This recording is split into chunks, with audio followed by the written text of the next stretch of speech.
to a particular directive whose intention is to create division and discord among Mount Kenya leaders and residents. The direct attacks on the former President Uhuru Kenyatta are not only unwarranted, but are unacceptable.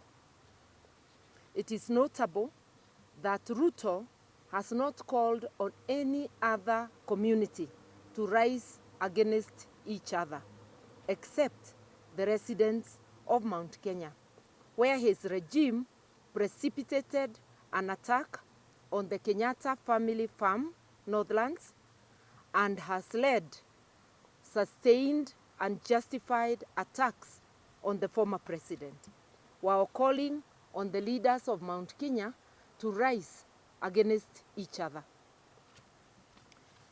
To William Ruto, in Mount Kenya region, the leaders and the entire population must be kept at war with each other to distract them from focusing on and defending their interests. The profiling of Mount Kenya youth as Mungiki must be seen in this light. It is but an excuse to unleash state-sponsored execution of our youth, which as Kamwene we shall not allow.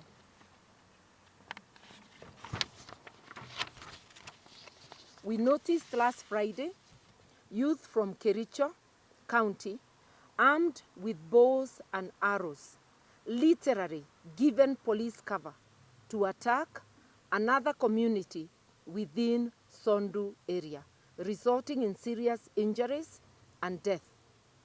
To our knowledge, no arrests have been made for these heinous crimes. William Ruto's hatred for the people of Mount Kenya is well known and is not new. He is on record as saying that I know you have problems with the Kikuyus, but you don't have as big a problem with them as we do as Kalenjins. But let us get to power first.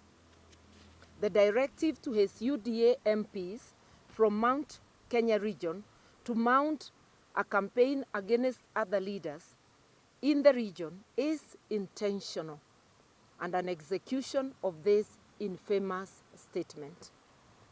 The threats now being issued against leaders in Mount Kenya region who do not support William Ruto regime must be taken seriously. We are aware that Ruto has formed a Kalenjin killer squad within the police service. This is the squad targeting Kenyans during demonstrations.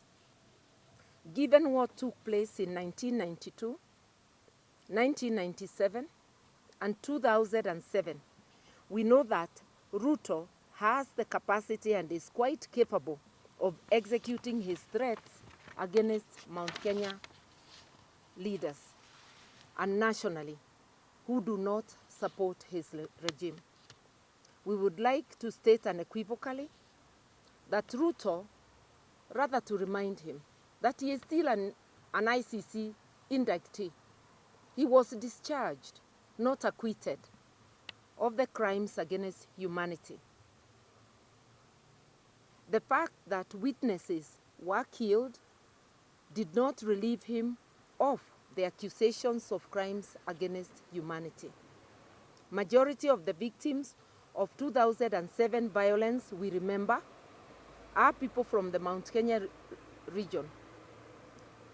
We will not, as Kamwene, allow Ruto to take us back to the 2007-2008 carnage.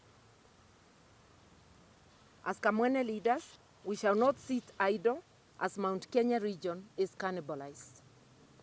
We shall continue to advocate for the interests of our people without fear or favor, even as we address national issues. That's the end of the statement.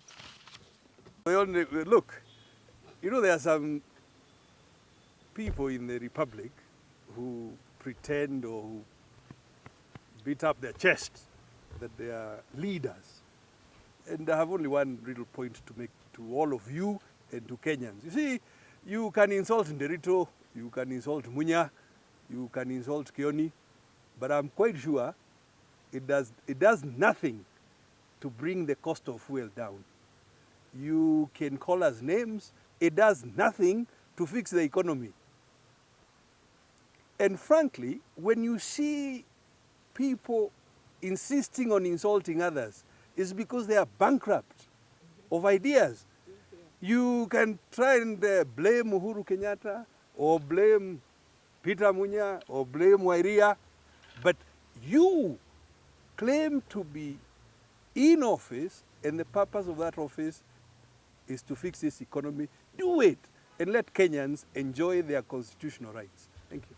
Nakaa kwa ofisi ambayo nasuguka saa yote. Asanteni. Watu wanasuguka tu, nakai kwa ofisi. That's a very good summary. Na kesho tuko na mkutano na PNU office.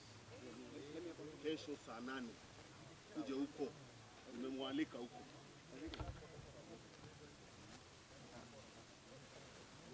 Amkuja maandamano muache. Asanteni.